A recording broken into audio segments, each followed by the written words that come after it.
Haleluya, salam berkat sukacita buat Bapak Ibu, saudaraku sekalian. Kita bertemu kembali hari ini.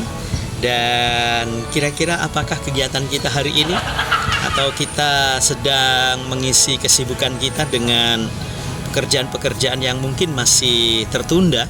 Tetapi hari ini biarlah kita tahu bersyukur dan kita terus ada dalam asa, dalam pengharapan bahwa kekuatan dan kesehatan terus Tuhan Yesus limpahkan buat kita. Firman Tuhan kali ini saudara terambil di dalam Amsal pasalnya yang ke-7 ayat kedua sampai dengan ayatnya yang ketiga. Firman Tuhan dikatakan demikian, berpeganglah pada perintahku dan engkau akan hidup. Simpanlah ajaranku seperti biji matamu.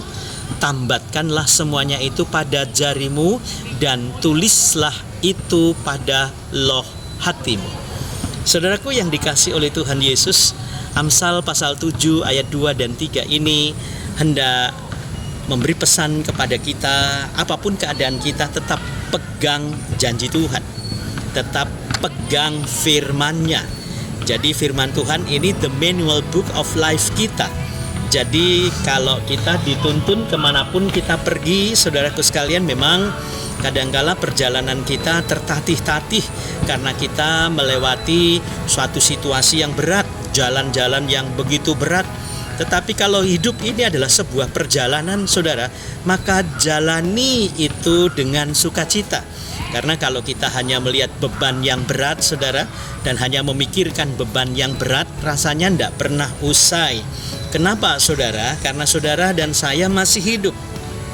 Kalau saudara dan saya masih hidup, maka kehidupan ini, saudaraku sekalian, akan terus bergerak. Bergeraknya kemana lah? Jangan mundur, harus maju, saudara. Di dalam menggapai asa kita juga harus maju. Dalam menggapai cita-cita kita juga harus maju.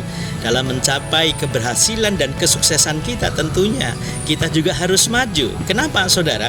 Karena firman Tuhan kembali mengingatkan kepada kita bahwa firman Tuhan ini tambatkanlah di dalam hatimu. Artinya apa, saudara? Artinya adalah kita harus selalu menyimpannya dalam hati. Bukan hanya sekedar menyimpannya, tetapi mengingatnya. Bukan hanya sekedar mengingat, tetapi mengucapkannya. Dan bukan hanya sekedar mengucapkannya, tetapi melakukannya juga. Dan ini pasti akan membuat kita menjadi kagum akan penyertaan Tuhan dan kasih-Nya. Karena rupanya memang kebahagiaan itu bukan pada keadaan yang kita lihat, tetapi kebahagiaan itu ada pada suasana hati kita yang tentram. Jadi jangan nodai, saudaraku sekalian, hati kita yang ketentram ini, yang penuh dengan ketenangan ini. Karena bagaimanapun juga, saudara, kita harus menjaga, memaintain hati kita sehingga hati kita tidak penuh dengan berbagai gejolak beban berat, apalagi penuh persungutan dan hal-hal yang buruk yang sering kali kita ucapkan.